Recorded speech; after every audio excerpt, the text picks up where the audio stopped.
찬송가 363장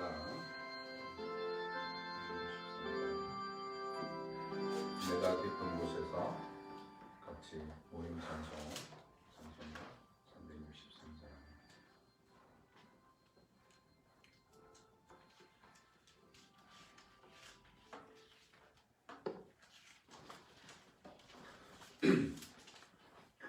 내가 깊은 곳에서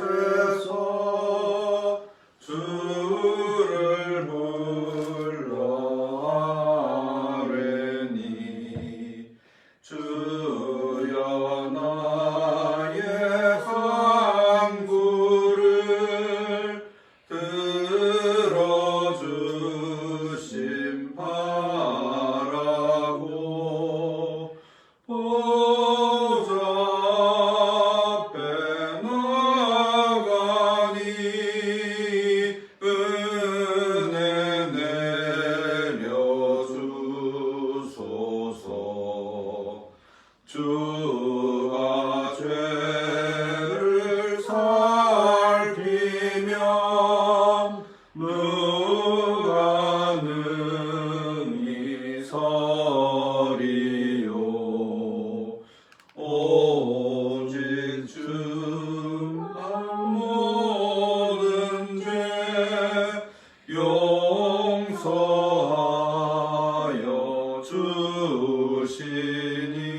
주의 크신 은혜와 그의 능력 바라라.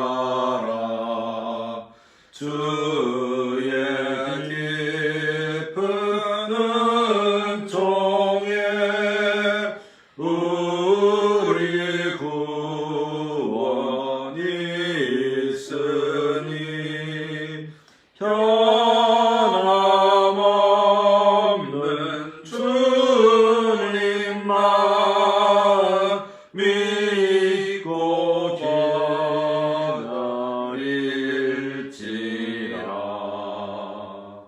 아멘. 이 찬송시의 원작자는 루터입니다. 루터가 원래 제목은 그 사랑의 능력을 구하나이다.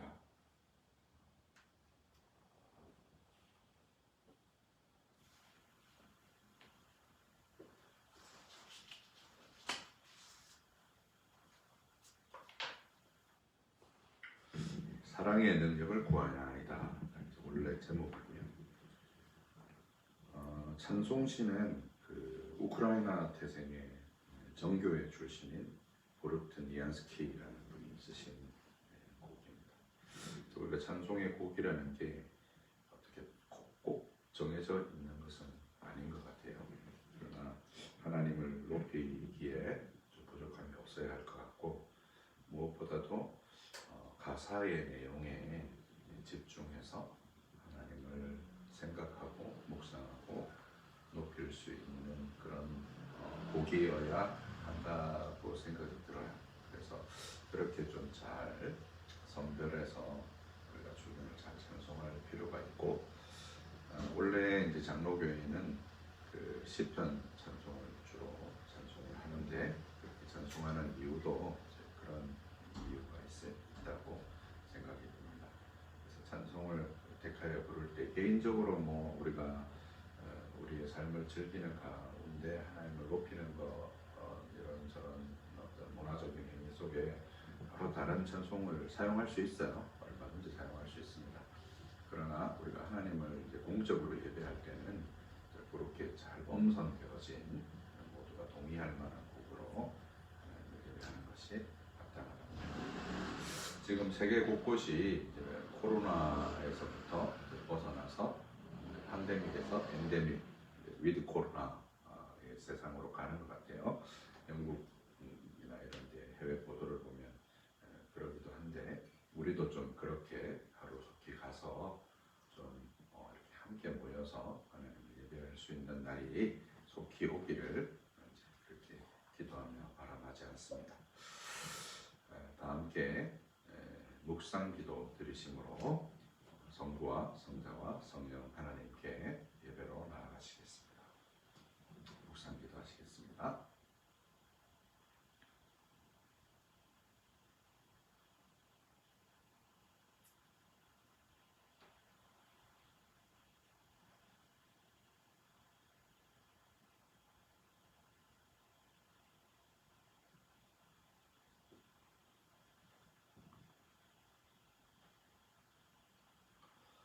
일어나실 수 있는 분들은 자리에서 일어나 주시고, 우리의 마음을 주님께 들어 올려 함께 고백합시다.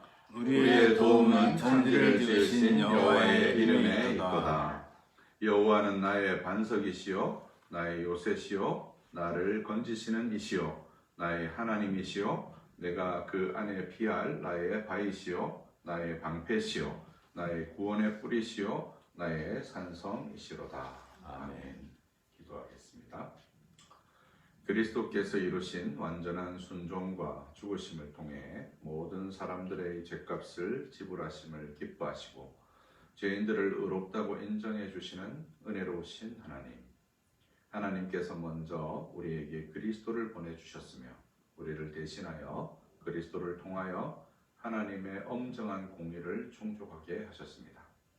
이것은 영원 전부터 선택받은 모든 사람들을 의롭다 하시기로 작정하신 하나님의 은혜입니다. 그리스도는 때가 참에 우리의 죄를 위하여 죽으셨다가 우리에게 의로움을 베푸시기 위하여 다시 살아나셨습니다. 그리고 성령께서 적당한 때에 그리스도의 의를 실제로 우리에게 적용시키심으로써 우리를 의롭다 함을 받게 하셨습니다. 이 모든 일들은 하나님께서 친히 이루시기 위해 때를 따라 역사하심으로 죄악에 빠져 있던 우리를 의의 자리로 옮겨주시니 감사와 영광을 올리옵나이다. 하나님께서는 의롭다함을 받은 우리를 결코 버리지 않으십니다. 그리고 우리를 칭의의 상태에서 떨어지지 않도록 계속해서 은혜를 주십니다. 비록 우리의 범죄로 인해 아버지의 진노를 산다 할지라도 하나님은 우리가 죄를 고백하고 용서를 빌며 우리의 믿음과 회개를 새롭게 하기를 기뻐하십니다. 오히려 하나님께서는 우리가 죄를 깨닫고 회개하는 것을 보시고 진노를 푸시며 우리를 여전히 의로운 자리에 보존하십니다. 너희의 죄가 주홍 같을지라도 눈과 같이 희어질 것이요 진홍같이 붉을지라도 양털같이 희게 되리라고 말씀하신 것처럼 하나님께서는 우리의 죄를 기억조차 하지 않으심에 감사를 드립니다. 이처럼 우리를 깨끗하게 하시는 하나님의 은혜를 따라 오늘도 우리를 하나님께 흠없는 산제물로 올려드립니다. 너희의 이름이 하늘에 기록된 것으로 기뻐하라는 주님의 약속을 의지합니다. 우리의 예배를 기뻐 받으옵소서. 은혜 받을 자들에게 은혜를 베풀어 주옵소서. 우리 주 예수 그리스도의 이름으로 기도하옵나이다. 아멘. 찬송 2장 찬양 성부 성자 성령 찬송하시겠습니다. 찬양 성부 성자 성령 성삼위일체께 영원 무궁하기까지 영광을 돌리세 영광을 돌리세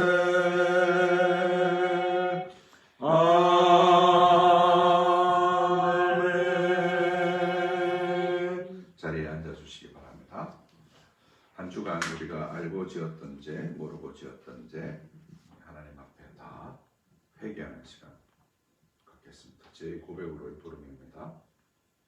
신명기 33장에서 보겠습니다. 여수론이여 하나님 같은 이가 없도다. 그가 너를 도우시려고 하늘을 타고 궁창에서 위엄을 나타내시는도다. 이스라엘이여 너는 행복한 사람이로다. 여호와의 구원을 너같이 얻은 백성이 누구냐? 그는 너를 돕는 방패시요 내 영광의 가리시로다. 내 대적이 내게 복종하리니 내가 그들의 높은 곳을 밟으리로다. 아멘. 제 고백은 시편 38편 1절과 1절에서 4절에서 보겠습니다. 여호와여 주의 노하심으로 나를 책망하지 마시고 주의 분노하심으로써 나를 징계하지 마소서. 주의 화살이 나를 찌르고 주의 손이 나를 심히 누르시나이다. 주의 진노로 말미암아 내 살에 상한 것이 없사오며 나의 죄로 말미암아 내 뼈에 평안함이 없나이다. 내 죄악이 내 머리에 넘쳐서 무거운 짐 같으니 내가 감당할 수 없나이다. 아멘. 내 죄를 주님 앞에 고백하기 전에 죄 고백을 위한 묵상의 기도를 갖겠습니다. 함께 기도하시겠습니다.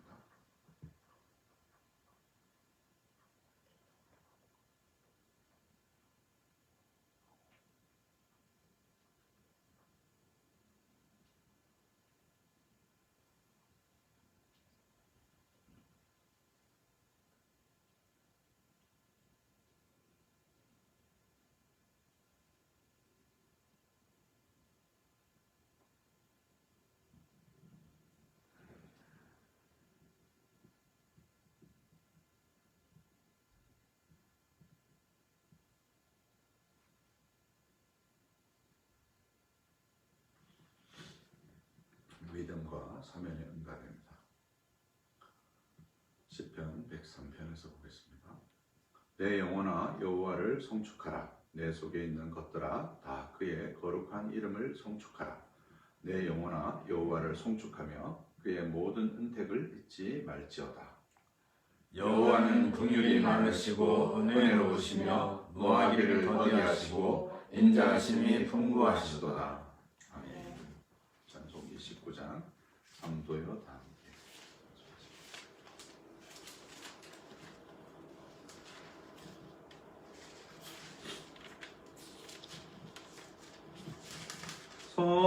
성도여 다 함께 할렐루야 아멘. 주 찬양하여라 할렐루야 아멘. 주 보좌 앞에서 택하시는 해를 다 찬송하여라 할렐루야 아멘. 만문을 열어라 할렐루야 아멘. 온 하늘 울려라 할렐루야 아멘. 인도자 되시며 친구가 되신 주 그 사랑 끝없다 할렐루야 아멘. 주 찬양하여라 할렐루야 아멘. 찬양은 끝없다 할렐루야 아멘. 거룩한 집에서 주은 총길이며 늘 찬송 부르자 할렐루야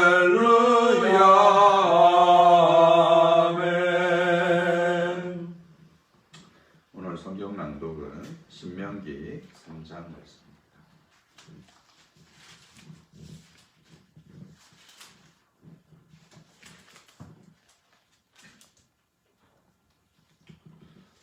제가 받들어서 읽겠습니다.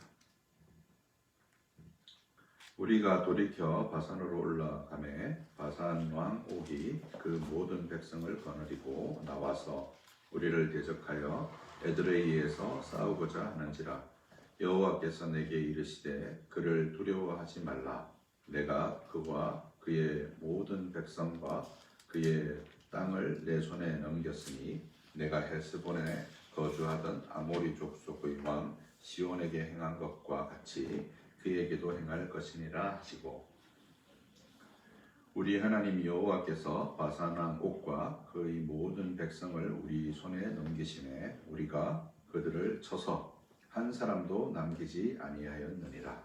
그때에 우리가 그들에게서 빼앗지 아니한 성읍이 하나도 없이 다 빼앗았는데 그 성읍이 60이니 곧 아르곡 온 지방이요 바산에 있는 옥의 나라이니라. 그 모든 백성이 높은 성벽으로 둘러 있고 문과 빗장이 있어 견고하며 그 외에 성벽 없는 고을이 심히 많았느니라. 우리가 헤스본 왕 시온에게 행한 것과 같이 그 성읍들을 멸망시키되 각 성읍의 남녀와 유아를 멸망시켰으나 다만 모든 가축과 그 성읍들에서 탈취한 것은 우리의 소유로 삼았으며, 그때에 우리가 요단강 이쪽 땅을 아르논 골짜기에서부터 헤르몬 산에까지 아모리 족속의 두 왕에게서 빼앗았으니 헤르몬 산을 시돈 사람은 시럈이라 부르고 아모리 족속은 스니일이라 불렀느니라. 우리가 빼앗은 것은 평원의 모든 성읍과 길앗 온 땅과 바산의 온 땅 곧 옥의 나라 바산의 성읍 살르가와 에드레이까지이니라. 르바임 족속의 남은 자는 바산 왕 옥분이었으며 그 침상은 철 침상이라. 아직도 암몬 족속의 라빠에 있지 아니하냐. 그것을 사람의 보통 규빗으로 재면 그 길이가 9규빗이요 너비가 4규빗이니라. 그때에 우리가 이 땅을 얻음에 아르논 골짜기 곁 아로엘에서부터 길르앗 산지 절반과 그 성읍들을 내가 르우벤 자손과 갓 자손에게 주었고 길르앗의 남은 땅과 옥의 나라였던 아르곱 온 지방 곧 온 바산으로는 내가 므낫세 반지파에게 주었노라. 바산을 옛적에는 르바임의 땅이라 부르더니 므낫세의 아들 야일이 그술 족속과 마아가 족속의 경계까지의 아르곱 온 지방을 점령하고 자기의 이름으로 이 바산을 오늘날까지 하본 야일이라고 불러오느니라. 내가 마길에게 길르앗을 주었고 르우벤 자손과 갓 자손에게는 길르앗에서부터 아르논 골짜기까지 주었으되 그 골짜기의 중앙으로 지역을 정하였으니 곧 암몬 자손의 지역 야복강까지며 또 아라바와 요단과 그 지역이요 긴네렛에서 아라바 바다 곧 염해와 비스가 산기슭에 이르기까지의 동쪽 지역이니라. 그때에 내가 너희에게 명령하여 이르기를 너희의 하나님 여호와께서 이 땅을 너희에게 주어 기업이 되게 하셨은즉 너희의 군인들은 무장하고 너희의 형제 이스라엘 자손의 선봉이 되어 건너가되 너희에게 가축이 많은 줄 내가 아노니 너희의 처자와 가축은 내가 너희에게 준 성읍에 머무르게 하라. 여호와께서 너희에게 주신 것과 같이 너희의 형제에게도 안식을 주시리니 그들도 요단 저쪽에서 너희 하나님 여호와께서 그들에게 주시는 땅을 받아 기업을 삼기에 이르거든 너희는 각기 내가 준 기업으로 돌아갈 것이니라 하고 그때에 내가 여호수아에게 명령하여 이르기를 너희의 하나님 여호와께서 이 두 왕에게 행하신 모든 일을 내 눈으로 보았거니와 내가 가는 모든 나라에도 여호와께서 이와 같이 행하시리니 너희는 그들을 두려워하지 말라. 너희의 하나님 여호와께서 친히 너희를 위하여 싸우시리라 하였노라. 그때에 내가 여호와께 간구하기를 주 여호와여 주께서 주의 크심과 주의 권능을 주의 종에게 나타내시기를 시작하셨사오니 천지간에 어떤 신이 능히 주께서 행하신 일 곧 주의 큰 능력으로 행하신 일같이 행할 수 있으리이까. 구하옵나니 나를 건너가게 하사 요단 저쪽에 있는 아름다운 땅 아름다운 산과 레바논을 보게 하옵소서 하되 여호와께서 너희 때문에 내게 진노하사 내 말을 듣지 아니하시고 내게 이르시기를 그만해도 족하니 이 일로 다시 내게 말하지 말라. 너는 비스가 산 꼭대기에 올라가서 눈을 들어 동서남북을 바라보고 내 눈으로 그 땅을 바라보라. 너는 이 요단을 건너지 못할 것임이니라. 너는 여호수아에게 명령하고 그를 담대하게 하며 그를 강하게 하라. 그는 이 백성을 거느리고 건너가서 내가 볼 땅을 그들의 기업으로 얻게 하리라 하셨느니라. 그때에 우리가 벳볼 맞은편 골짜기에 거주하였느니라. 이는 주님의 말씀입니다. 하나님께 감사를 드립니다. 아멘. 연보 및 찬송 67장 영광의 왕께 다 경배하며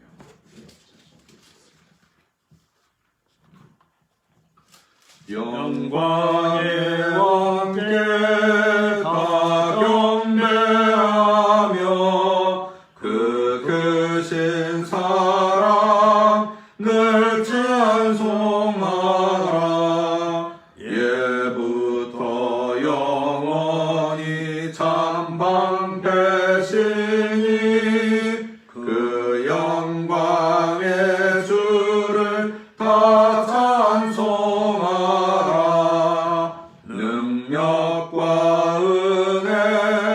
다 찬송하라.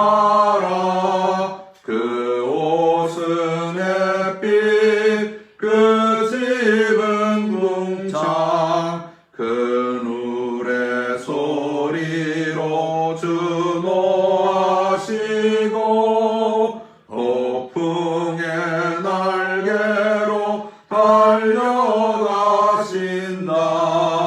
저 아름답고 놀라운 일이 가득한 이 땅 다 주의 조화. 그 힘찬 명령에 더 잡히나니 저 푸른 바다는 옷자락이라.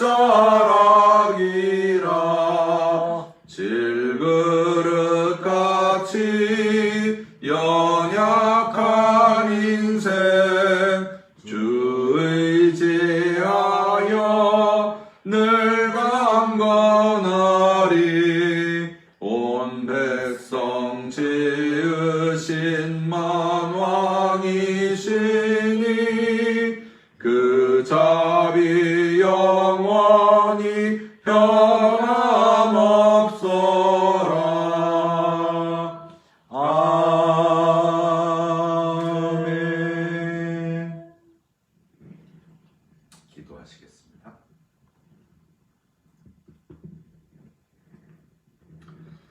친히 택하신 자들 안에서 자신의 선하시고 기쁘신 뜻을 이루시며 그들 안에 참된 회개를 일으키시는 우리 주 예수 그리스도의 아버지이신 하나님, 하나님께서는 주의 자녀들에게 복음이 전파되도록 배려하시며 그들의 마음에 성령으로 능력 있게 비추시사 그들이 하나님의 영에 속한 일들을 바르게 깨닫고 분별하도록 하십니다. 또한 하나님께서는 중생케 하시는 동일한 성령의 효력 있는 사역으로 말미암아 사람의 마음 깊은 속에까지 통찰하셔서 닫힌 마음을 열게 하시고 굳은 마음을 부드럽게 하시며 할례받지 아니한 마음에 할례를 하시며 의지의 새로운 자질들을 주입해 주십니다. 이로써 죽은 의지를 소생시키시며 악한 것은 선하게 완고함을 순종하는 마음으로 만드시어 마침내 그 마음에 감동하시고 힘있게 하시어 회심의 열매를 맺게 하시오니 감사와 영광을 올립니다. 하나님의 의로우신 심판에 따라 우리는 현세에서 그리고 영원히 형벌을 받아 마땅합니다. 하지만 우리 스스로는 우리의 죗값을 치를 수 없습니다. 오히려 우리는 날마다 우리의 죗값을 증가시킬 뿐입니다. 또한 이 세상에 있는 그 어떤 피조물로서 우리를 위해 죗값을 대신 치를 수도 없습니다. 이처럼 비참한 상태에 빠져 있는 우리 죄를 대신 속량하시려고 성자께서 친히 사람이 되시어 그의 신성의 능력으로 하나님의 진노의 짐을 그의 인성으로 감당하시며 우리를 위하여 의와 생명을 획득하여 주셨사오니 감사를 드립니다. 영원하시고 자비로우신 하나님 아버지, 아담의 불순종으로 말미암아 모든 인류는 원죄에 빠져있게 되었습니다. 이 원죄는 사람의 본성이 전적으로 부패하며 유아들에게까지 모태에서 오염된 유전적인 악이 되었습니다. 또한 이 원죄는 사람의 온갖 종류의 죄를 생산하는 근원이 되었습니다. 이로써 우리는 하나님 보시기에 아주 사악하고 가증스러워서 하나님의 정죄를 받아 마땅합니다. 우리는 죄의 노예일 뿐입니다. 우리 육신의 생각은 하나님과 원수가 될 뿐입니다.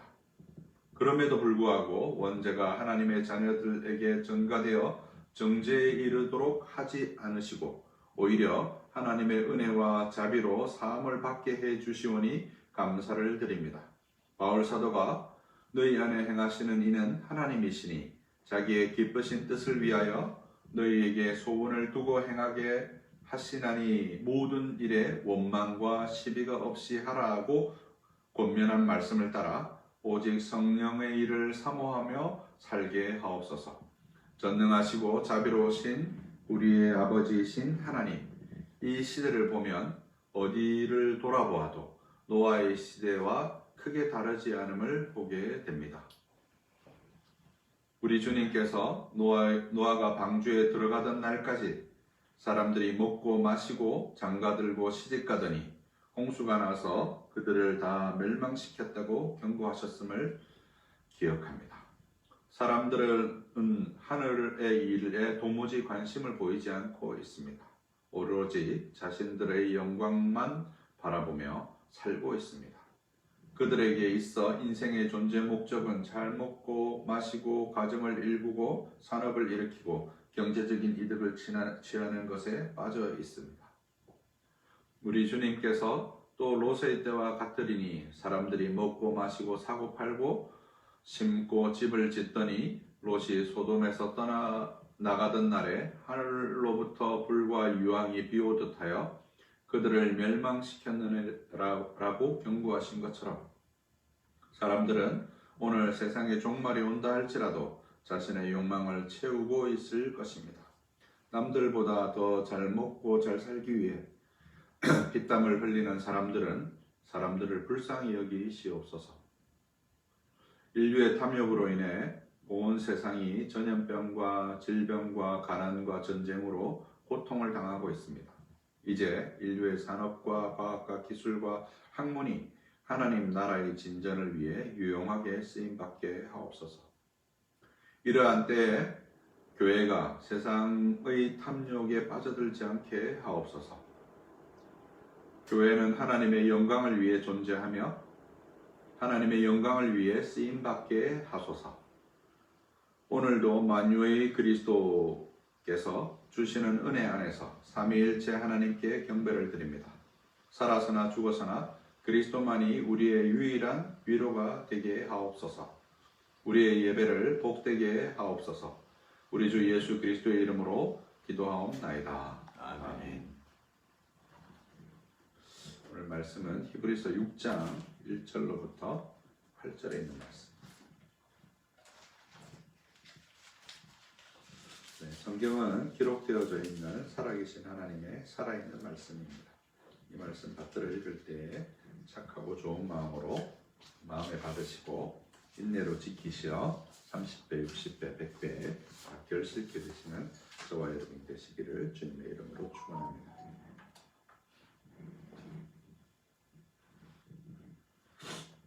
제가 받들어 읽겠습니다. 그러므로 우리가 그리스도의 도의 초보를 버리고 죽은 행실을 회개함과 하나님께 대한 신앙과 세례들과 안수와 죽은 자의 부활과 영원한 심판에 관한 교훈의 털을 다시 닦지 말고 완전한 대로 나아갈지니라. 하나님께서 허락하시면 우리가 이것을 하리라. 한번 빛을 받고 하늘의 은사를 맛보고 성령에 참여한 바 되고 하나님의 선한 말씀과 내세의 능력을 맛보고도 타락한 자들은 다시 새롭게 하여 회개하게 할 수 없나니 이는 그들이 하나님의 아들을 다시 십자가에 못 박아 드러내놓고 욕되게 함이라. 땅이 그 위에 자주 내리는 비를 흡수하여 밭가는 자들이 쓰기에 합당한 채소를 내면 하나님께 복을 받고 만일 가시와 엉겅퀴를 내면 버림을 당하고 저주함에 가까워 그 마지막은 불사름이 되리라. 아멘. 잠깐 기도하겠습니다.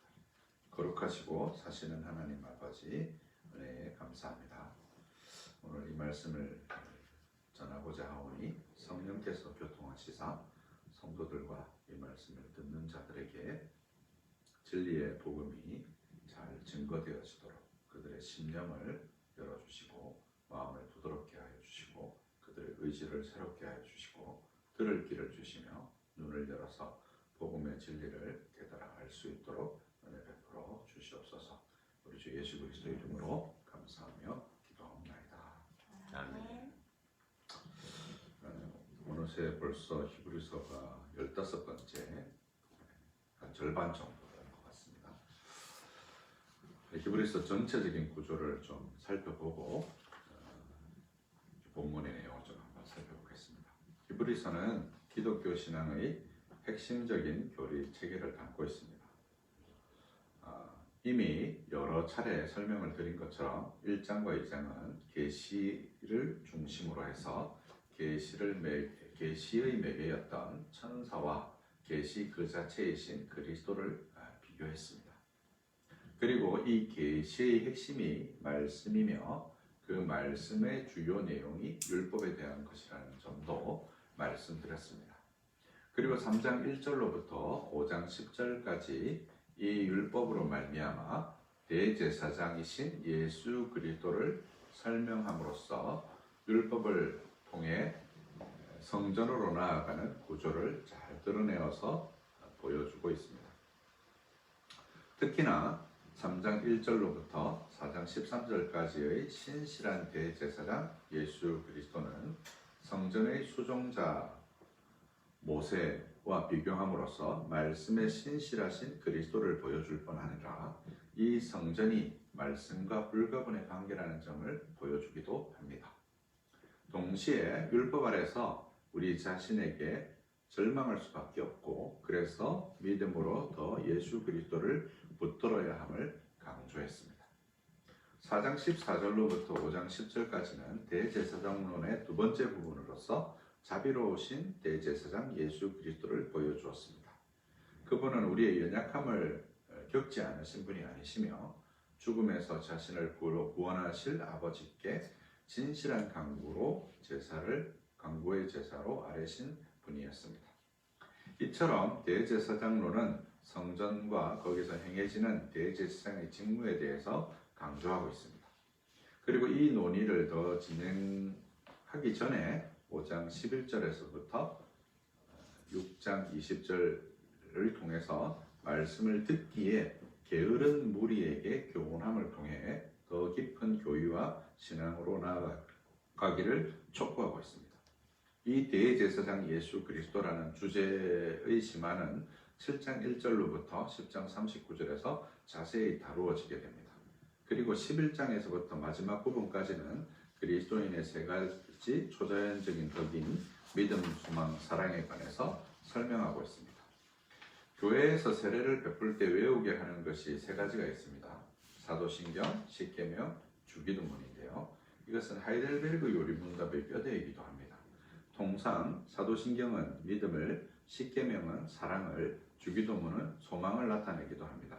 실제 하이델베르그 요리문답은 이런 구조로 설명하고 있습니다. 이것은 어거스틴의 신앙 편람의 구조이기도 한데요. 웨스트민스터 대소요문답은 좀 더 어거스틴적 체계에 더 가깝게 이것을 진술한 것이라고 말할 수 있는데 사도신경 대신에 기독교 신앙의 핵심적 교리를 설명하는데 더 많은 분량을 할애하고 있기 때문입니다. 이 뼈대는 어거스틴의 신앙 편람이 그 기원이라고 알려져 왔습니다. 그러나 실은 이것의 기원은 히브리서라고 할 수 있고 이것은 교리문답들이 근본적으로 사도적인 가르침에 그 기원을 두고 있다는 의미가 됩니다. 이제 우리가 앞서 살폈다시피 3장 1절하고 4장 14절에 믿는 도리라는 표현이 나오죠. 믿는 도리의 사도이시며 대제사장이신 예수에 대해서 말하는데 그 믿는 도리가 뭐냐면 바로 이 교의, 신앙문답의 교의를 가리키는 것이고 그것을 최초로 진술한 이제 성경 혹은 기독교 신앙의 최초의 진술이 뭐냐라고 말하면 바로 이 히브리서라고 말할 수 있는 것이죠. 그리고 그래서 이제 우리가 앞서 살폈던 대로 그것을 쭉 설명했는데 이걸 더 깊이 설명하기 전에 더 깊이 설명하려고 하니까 사람들이 잘 못 알아듣는단 말이죠. 그래서 교훈할 필요가 있었고 우리가 지난달에 살폈던 대로 무엇을 교훈했습니까? 듣기에 게으른 성도들에서 게으르지 말고 말씀을 잘 분별해서 들으라 이제 그런 고면을 이제 했었어요, 그렇죠? 그리고 이제 6장에 들어서서 이제 두 번째 교훈을 하게 되는데 그 두 번째 교훈의 내용이 뭐냐면 영적 자랑입니다. 우리가 자라야 된다. 그런 것을 1절부터 3절에서 이제 얘기하고 있는 것이죠. 1절의 그리스도의 도의 초보는 직역하면 그리스도에 관한 시작의 말로 옮길 수 있습니다. 그러니까 이제 도의 초보란 그리스도를 소개하는데 그것에 관한 시작의 말이다. 이렇게 옮길 수 있는 것이죠. 그 구체적인 내용이 1절 하반절로부터 2절 상반절까지 나오는 죽은 행실을 회개함과 하나님께 대한 신앙과 세례들과 안수와 죽은 자의 부활과 영원한 심판에 관한 교훈의 터를 말하는 거죠. 도의 초보란 이런 내용들을 가리키는 거예요. 여기서 우리가 유추할 수 있는 것은 초대교회 시절 이미 이런 내용이 교우들에게 가르쳐졌다는 사실을 알 수 있습니다. 어거스틴의 신앙 편람의 믿음 편의 구체적인 내용을 보면 이와 유사한 구조를 볼 수도 있습니다. 죽은 행실을 회개함은 신자가 되기 이전의 삶과 그 행위를 가리키는 것이죠. 죽은 행실이라는 신자 되기 이전의 삶과 그 행위를 가리키는 것입니다. 신앙 편람의 회개론과 계를 같이 하고 있습니다. 하나님께 대한 신앙은 기독교의 기본적인 신앙이며 히브리서가 말하는 것처럼 하나님을 믿지 않으면서 그분을 기쁘시게 해드릴 수 없다는 그 믿음론과 다 있습니다. 이 부분은 의화론과 맞닿아 있기도 합니다. 현대 기독교에서 이신칭이 곧 믿음에서 의롭게 된다, 믿음으로써 의롭게 된다 하기 때문에 흔히 칭의로 이해하지만 어거스틴 시대에는 아직 칭의와 성화가 구분되지 않았고 의화라는 개념을 사용했습니다. 이는 칭의와 성화를 포괄하는 개념으로 의화로는 믿음을 도구로만 가능하다는 점에서 이 둘은 서로 연관이 있을 수밖에 없습니다. 현대 가톨릭 교회들은 여전히 의화라는 표현을 사용합니다. 우리는 좀 더 엄밀하게 칭의와 성화를 구분해서 사용하죠. 두 번째, 세례들이라는 복수형이 문제를 어렵게 하기도 합니다. 기독교는 처음부터 세례를 한 번 이상 베풀지 않았기 때문에 그래서 이에 대한 학자들의 의견이 일치하지 않습니다. 무엇을 가리키는지 분명하지 않기 때문이죠. 복수형을 사용해서 단수형을 나타내는 히브리적인 어법이라고 보기도 하며 한 번에 여러 명이 세례를 받는 것을 두고 하는 말이라고 보기도 하며 세례를 집례하는 자들이 여럿이었고 믿는 자들과 그들의 자녀들이 받는 세례가 서로 구별되어 있어서라고 보기도 했습니다. 그러니까 이제 유아 세례와 성인 세례가 구별되어 있어서 이렇게 보기도 했다는 겁니다. 또 유대인의 결례들을 가리키는 것으로 보기도 했는데 신약에서는 4번이나 이 같은 방식으로 사용하고 있기도 합니다. 그 다음에 나오는 안수는 유대교회에서는 랍비의 임명식 때 행하던 예식이었습니다. 초대교회는 안수를 매우 중요하게 생각했습니다. 예컨대 병을 고치거나 복을 전달해 주거나 교회에서 그리스도를 섬기도록 하기 위해 구별된 직분자들에게 성령의 특별한 은사를 전해주기 위해서 안수를 사용했습니다. 안수는 곧 그리스도께서 이루신 구원의 여러 열매들을 성령을 통하여 사람들에게 전달해 줌으로써 그들을 새롭게 하고 힘을 더해주며 영생을 위해 더욱 세우는 역할을 했습니다. 따라서 안수는 어거스틴의 신앙 편람에서 성령론과 교회론의 내용과 맥이 서로 닿아 있다고 할 수 있습니다. 죽은 자들의 부활은 기독교 신앙의 핵심인 그리스도의 부활과 맞닿아 있기 때문에 부활은 초대교회의 핵심적인 신앙 내용이었습니다. 역사적으로 부활은 기독교 신앙의 핵심이었습니다. 폴리캅은 그리스도가 육으로 오신 것을 부인하면 적 그리스도요 부활도 심판도 없다는 자는 사탄의 장자다라고 했고 로마의 클레멘스는 당신께서 나의 육을 부활시키리라는 욥기의 말씀을 인용하기도 했습니다. 이그나티우스는 나의 육으로 부활하신 그분을 알며 그러한 그분을 믿는다라고 고백하기도 했습니다. 죽은 자의 부활의 근거는 바로 이 육으로 오신 그리스도의 죽음과 그 부활에 있습니다. 그리스도가 육으로 오신 이유는 마지막 아담으로서 첫 아담의 조건을 그대로 계승하여 첫 아담의 실패로 비롯된 사망을 만회할 뿐만 아니라 첫 아담이 얻지 못했던 영생을 선물로 얻는 자리에 아담처럼 서시는 데 있습니다. 하나님이신 그리스도께서 마치 자신도 구원받아야 할 자인 것처럼 사람으로서 첫 아담의 실패했던 자리에 서시고 눈물로 구원을 위한 강구를 아뢰입니다. 이것을 루이스 벌콥은 그의 조직신학에서 이렇게 표현했습니다. 그는 마지막 아담으로서 첫 아담을 대신하셨다. 첫 아담은 본성상 하나님의 율법 아래 놓여 있었고 이를 준수하는 행위 자체가 아무런 보상을 요구할 권리를 제공해 주지 않았다. 오직 하나님께서 은혜로서 그와 언약을 맺으시고 순종할 경우 생명을 약속하셨으니 곧 율법을 준행하는 것이 그 자신과 후손들이 영생을 얻기 위한 조건이 되었던 것이다. 그리고 그리스도께서 자원하여 마지막 아담이 되사 계약관계에 들어가셨을 때 자연히 율법 준수가 그와 성부께서 그에게 주신 자들에게 동일한 의미를 갖게 되었다. 밑줄 친 부분은 주의 깊게 보셔야 돼요. 마지막 아담으로 첫 아담을 대신하셨을 뿐만 아니라 성부께서 그에게 주신 아담에게 주신 그리스도에게 주신 자들에게도 동일한 의미, 자연히 율법 준수가 그런 동일한 의미를 갖게 되었다는 것이죠. 이것이 그리스도가 육신을 입고 성육신하신 의미이며 죽은 자의 부활을 믿는다는 것은 바로 그렇게 오셔서 사망을 이기시고 모든 율법의 요구를 성취하심으로 영생을 얻으신 그리스도의 부활을 믿는다는 뜻이 되는 것이죠.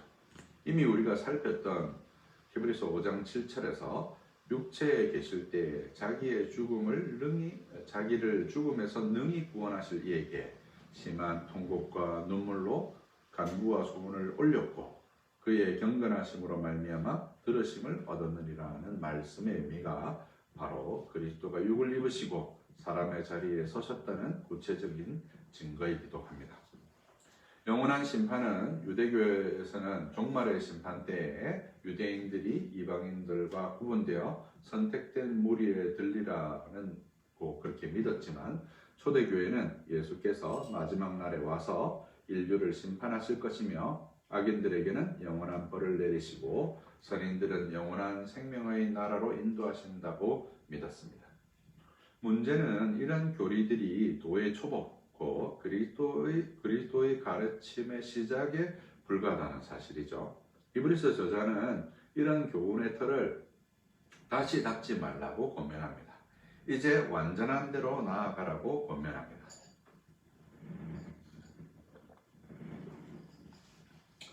여기서 다시 히브리서의 전체 구조를 생각해 볼 필요가 있습니다. 이미 저자는 3장 1절에서부터 5장 10절까지 대제사장 예수 그리스도를 믿는 도리를 가르쳤습니다. 이 교리를 깊이 있는 이해에 히브리서 수신자들이 게으르고 열심을 내지 않는 까닭에 이 교리를 설명하는 일을 잠시 멈추고 5장 11절로부터 6장 20절의 이 교훈을 하고 있는 것이죠. 지금 우리가 듣고 있는 설교도 이제 그 내용인 것입니다. 3절이 말하는데 첫째 멜기세덱과 관련한 7장 1절로부터 10장 39절의 그리스도에 대한 더 깊은 교훈으로 나아가는 것과 관련이 있다는 사실을 짐작할 수 있습니다. 완전한 데 나아가라는 말은 바로 이제 이 교리 지금 그 3장 1절부터 5장 10절까지의 내용을 설명하고 너희가 게으르니까 내가 이걸 설명할 수 없다. 근데 완전한 대로 나아가라 라고 말하는 것은 뒤이어지는 7장 1절로부터 10장 39절의 내용이 이제 이 완전한 데라는 말의 구체적인 의미라는 것을 알 수 있다는 말인 거예요. 둘째는 완전한 데 나아가라는 것은 11장 이후에 등장하는 신자의 초자연적인 세 가지 덕인 믿음, 소망, 사랑의 구체적인 실천적인 열매를 맺는 삶을 의미할 수도 있습니다. 두 가지를 의미하는 것이죠. 첫째는 이제 7장 1절로부터 10장 39절에서 설명하는 멜기세덱을 쫓는 대제사장이신 예수 그리스도에 관련된 구체적인 내용을 가리킬 수도 있고 11장 이후에 나타나는 믿음과 소망과 사랑의 덕을 구체적으로 가리키는 것일 수도 있습니다. 그렇게 완전한 대로 나아가라 이제 말하고 있는 것이죠.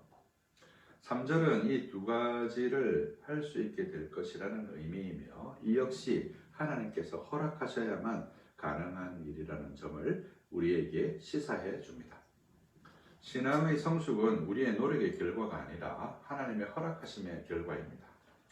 예컨대 느부갓네살 왕은 다니엘서에 의하면 짐승의 마음을 가지고 7년을 지내게 됩니다.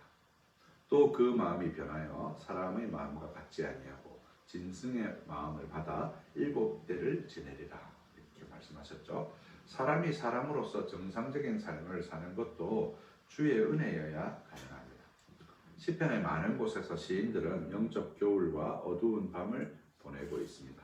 이런 일들은 우리의 마음이 주를 향하여 불일 듯 하는 사랑으로 타오르도록 하시기 위해서이거나 우리를 겸비하도록 하시기 위함입니다. 그러나 우리에게 소망이 있으면 주께서 성도들에게 이러한 은혜를 주시기를 기뻐하신다는 점인 것이죠. 세 번째 권면은 4절부터 8절의 내용인데 4절부터 6절은 기다란 문장이지만 기본이 되는 부분은 한 번 빛을 받고 타락한 자들은 다시 새롭게 하여 회개하게 할 수 없나니입니다. 이게 기본 문장이에요. 좀 두려운 말씀이기도 하죠. 우리가 읽을 때마다 겁나는 말씀이기도 합니다. 이게 도대체 무슨 말인가? 겁나는 말씀이기도 합니다. 표현 자체로 보아서는 타락한 신자의 회개가 불가능함을 선언하는 것처럼 읽히죠. 이제 우리 이제 장로교에서는 거듭난 자의 타락이 불가능하다고 얘기하잖아요. 일시적인 타락이 불가능하다는 의미가 아니라 하나님이 구원하신 자가 버려지는 일이 불가능하다 이렇게 말합니다. 근데 이 본문은 마치 그것을 정면으로 반박하는 것처럼 보이잖아요. 두렵게 들릴 수밖에 없죠. 루터의 경우 이 본문을 이런 식으로 해석해서 히브리서의 정경성을 의심하기도 했습니다. 그러나 히브리서의 저자는 다시 십자가에 못 박아라는 표현으로 볼 때 큰 죄를 지은 사람이 돌이키는 것이 불가능하다고 선언하고 있는 것이 아니라 하나님과의 관계를 완전히 끊어버리는 결정적인 타락을 경고하는 것이라고 할 수 있습니다. 그런 행위를 하는 것이 다시 예수님을 십자가에 못 박는 것이다 이렇게 강조함으로 그렇게 결정적인 타락을 우리가 해서는 안 된다 이렇게 말하고 있는 것이죠. 4절의 한 번 빛을 받고는 세례에 대한 은유적인 표현으로 세례가 이렇게 은유되는 것은 하나님께 한 줄기 빛으로 조명을 받는 의미로서 세례가 이해되었기 때문입니다. 초대교회 특히 이제 그렇게 이해했어요. 초대교회 동안 빛을 받다로 번역된 이 단어는 세례를 의미했고 직접적으로는 1절의 죽은 행실을 회개함과 연관되어져 있습니다. 죽은 행실을 회개했기 때문에 세례를 받는 것이잖아요. 여기서 한 번이라는 수식어가 붙은 것은 역시 세례를 의미하는 것이죠. 한 번 빛을 받고 우리가 어떻게 성령께 조명을 받을 때 어떻게 한 번만 받고 맞는 거 아니잖아요. 성경을 읽을 때마다 우리가 조명을 받는데 오늘 본문에서는 한 번 빛을 받고라고 해서 한 번을 이제 강조해 둔 것을 볼 수가 있는데 이렇게 강조해 둔 이유가 뭐냐면 바로 이것이 세례를 가리킨다는 것이죠.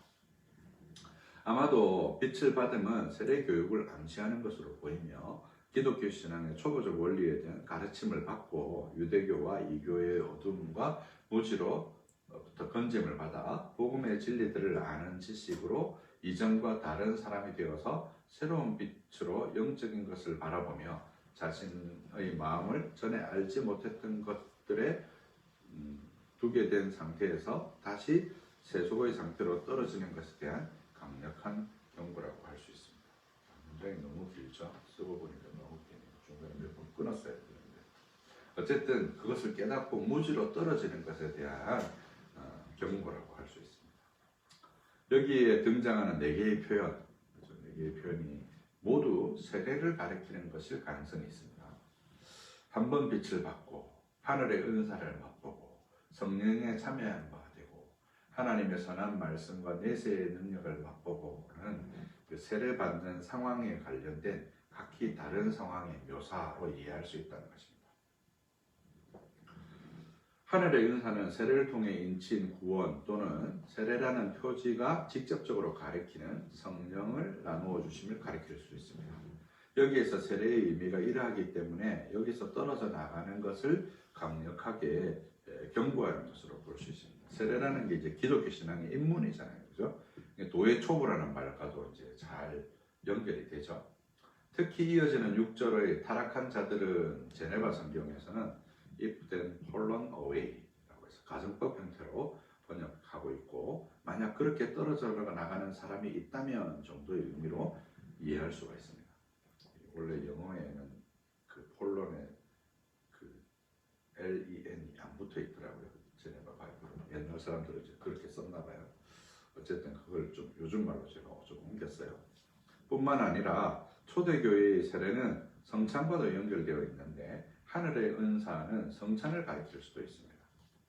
맛본다는 표현에서 이런 유추가 가능하며 이어지는 말씀을 맛본다는 것 역시 같은 맥락입니다. 성찬은 보이는 말씀이므로 이런 유추도 가능하게 합니다. 세례와 성찬으로 이어지는 해석이 그리 나쁘지 않은 이유가 있습니다. 이 성례는 은혜의 수단이기 때문에 은혜란 하나님께서 우리를 죄에서 구원하시는 능력을 거저주시는 행위를 가리키는 말입니다. 타락한다면 회개하게 할 수 없다는 것은 실제로 회개할 수 없다는 의미가 아니라 그와 같은 타락을 경고하는 것이라고 할 수 있습니다. 여기서 회개란 앞서 설명한 것처럼 일절의 죽은 행실을 회개함과 연결되어 있습니다. 회개란 바로 이 죽은 행실에서 돌이킴을 말하고, 세례는 이 회개를 온 회중 앞에 공중하는 예전이기 때문입니다. 뿐만 아니라 이어지는 7절과 8절은 땅이 내는 실제적인 열매를 두고 설명하고 있습니다. 비를 받은 땅이 채소를 내면 복을 받고 가시와 엉겅퀴를 내면 저주를 받아 불사람이 된다는 것은 심판을 두고 하는 말이지만, 그 심판의 구체적인 내용이 바로 그 땅이 내는 열매와 직접적으로 연결되어 있습니다. 비가 성령이라면 땅은 사람을 가리킵니다. 실제로 사람이 흙에서 취함을 입기도 했고, 은혜의 비가 내려서 그것이 열매 맺는 열매로 그의 은혜의 진위를 구분하는 것이죠. 그러니까 비를 다 받기는 했어요. 비는 또 세례하고도 좀 연관이 있잖아요.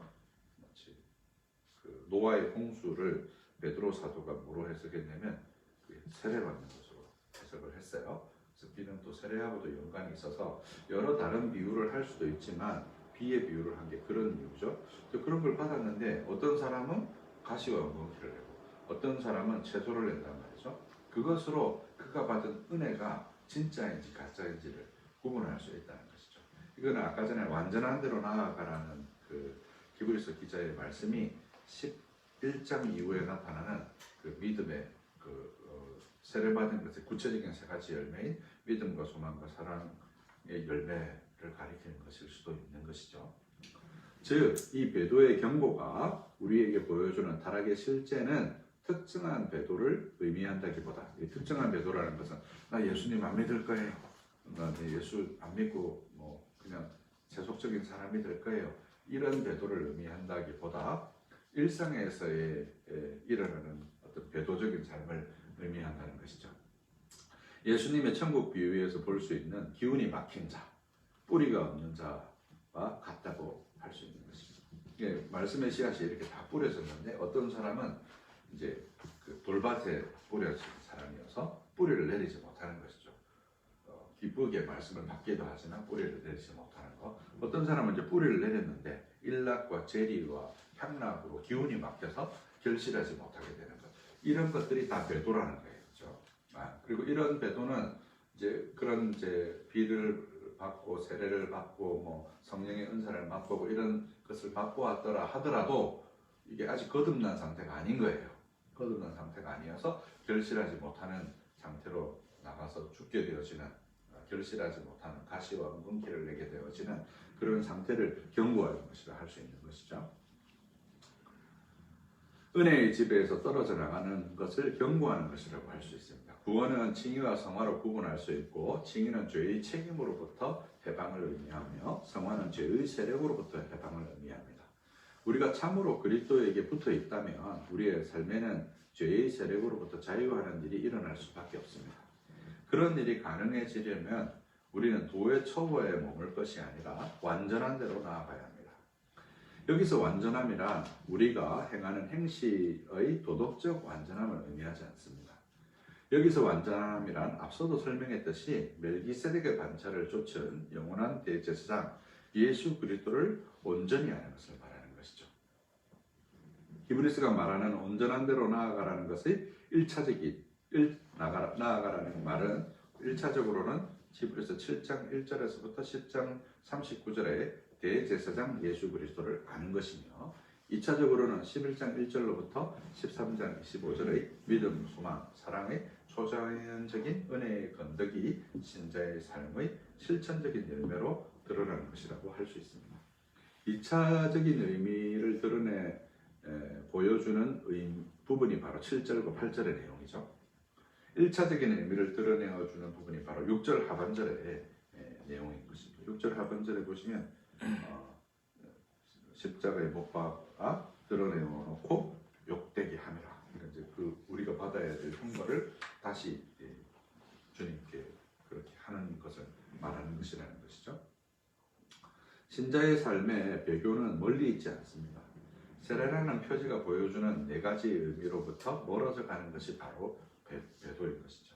빛을 받아서 어둠에서 벗어나 진리를 분별하며 하늘의 은사를 맛보고 하늘의 것을 더 사모하고 성령에 참여하여서 죄의 세력과 죄가 죽고 영의 세력과 영이 살아나는 부활의 삶을 매주 살며 그러한 삶을 살기 위해 하나님의 선한 말씀과 내세의 능력을 맛보아서 오늘 우리의 삶에서 하나님 나라가 임하도록 하는 것이 신자의 삶인 것입니다.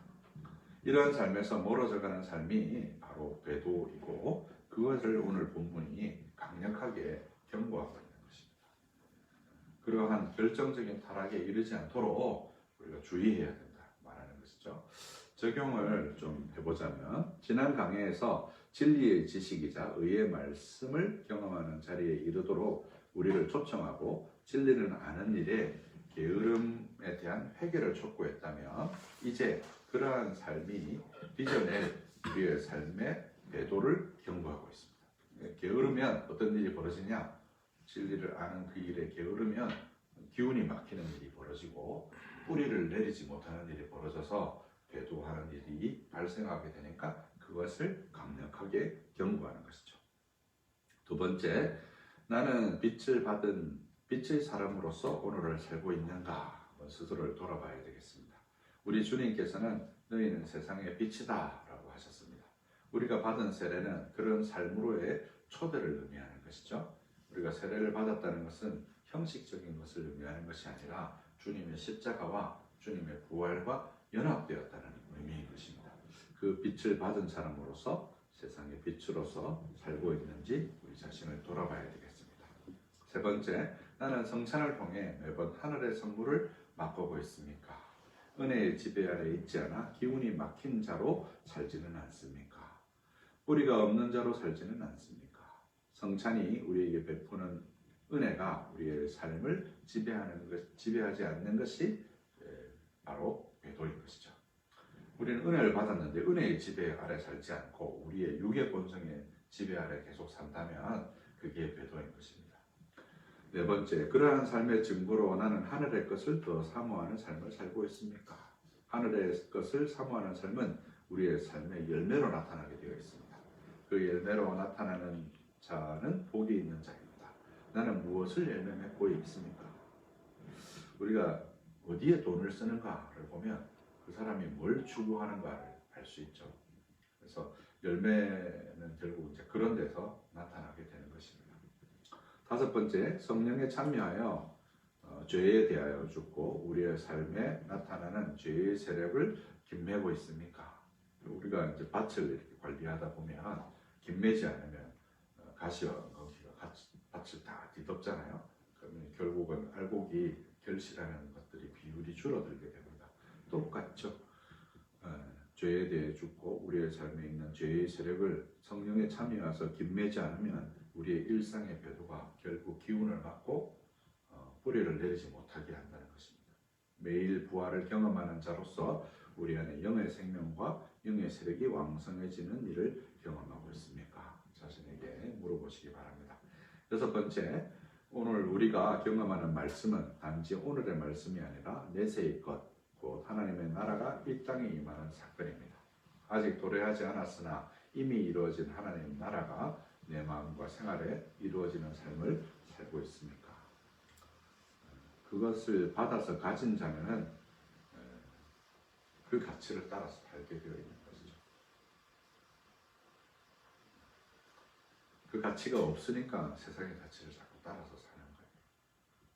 마라토너가 여러분 생각해 보세요. 결승점이 딱 문 앞에 있어요. 근데 결승점을 향해서 더 열심히 달리지 않고 자꾸 딴 데를 쳐다보는 마라토너. 그런 경우 우리가 상상할 수 있습니까? 상상할 수가 없죠. 결승점이 눈앞에 오면 속도가 더 나기 마련입니다. 그게 신자의 삶인 것이죠. 그 이미 이루어진 나라, 그 결승점이 신자 안에 들어와 있는 자가 바로 참된 신자라는 것입니다. 7번째, 히브리서 저자는 우리에게 완전한 대로 나아가라 촉구합니다. 히브리서 7장 1절부터 10장 39절에서 설명하는 대질상 예수 그리스도에 대해 더 온전히 아는 일을 여러분은 삼아오고 계십니까? 11장 1절로부터 13장 25절에 나타난 초자연적인 덕인 믿음과 소망과 사랑의 열매가 맺히는 삶을 사모하십니까? 그러한 사모함이 저와 여러분에게 있어야 할 줄 압니다. 마지막 8번째, 나는 배도하는 뿌리 내리지 못하는 자, 기운이 막힌 자는 아닙니까? 내 삶에 가시와 뭉티를 내는지 채소를 내는지 분별해 봅시다. 배도는 단지 그리스도의 이름을 부인함 뿐만 아니라 삶에서 가시와 멍티를 내므로 다시 십자가에 못 박는 일이 배도입니다. 나는 어떤 열매를 맺고 있습니까? 기도하겠습니다. 성삼위일체이신 하나님께 감사와 찬송을 드립니다. 우리의 삶의 배도가 습관이 되어서 기운이 막힌 자로 뿌리 내리지 못한 자로 살고 있지는 않은지 나 자신의 삶을 돌아보며 회개합니다. 주여 우리를 불쌍히 여기셔서 은혜의 지배 아래서 살게 하소서. 부활의 삶을 살게 하소서. 죄에 대하여 죽고 의에 대해서 살게 하소서. 그리스도를 온전히 아는 자리에 나아가게 하소서. 이것이 우리 노력으로 되지 않음을 고백합니다. 주님이 주시는 은혜만으로 우리의 삶에서 믿음과 소망과 사랑의 열매를 맺게 됨을 고백하오니 우리에게 구원의 은혜를 내리셔서 죄의 세력을 이기게 하소서. 우리 주 예수 그리스도의 이름으로 기도합니다. 아멘. 함께 자리에서 일어나셔서 찬송 546장 찬송하시고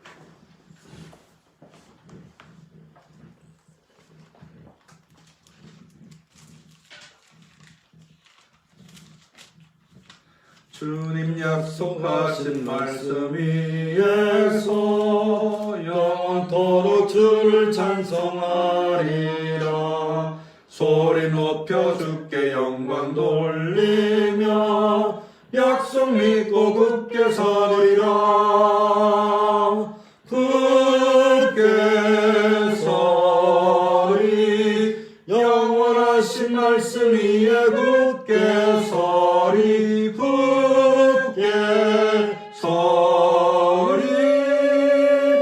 그 말씀 위에 굳게 서리라. 주님 약속하신 말씀 위에서 세상 염려 내게 없어갈 때에 용감하게 힘써 싸워 이기며 약속 믿고 굳게 서리라. 굳게 서리 영원하신 말씀 위에 굳게 서리. 굳게 서리 그 말씀 위에 굳게 서리라. 주님 약속하신 말씀 위에서 영원하신 주의 사랑이 밉고 성령으로 힘써 싸워 이기며 약속 믿고 굳게 서리라. 굳게 서리 영원하신 말씀 위에 굳게 서리. 굳게 서리 그 말씀 위에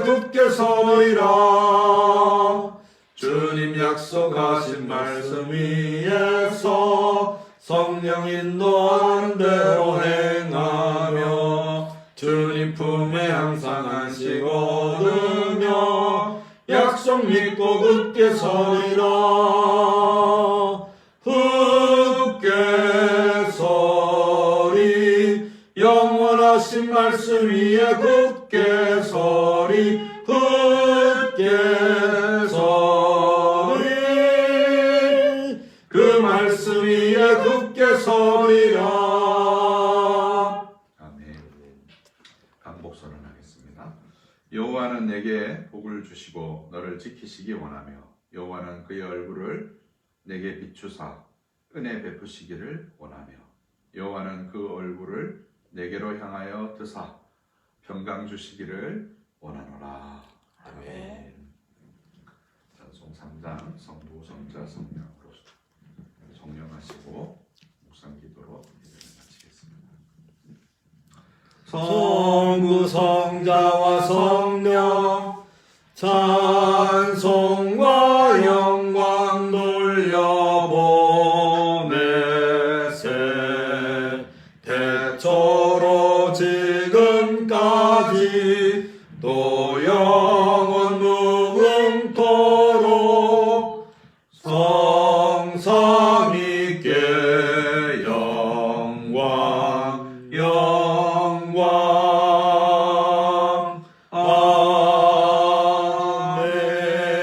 아멘. 묵상 기도하시겠습니다.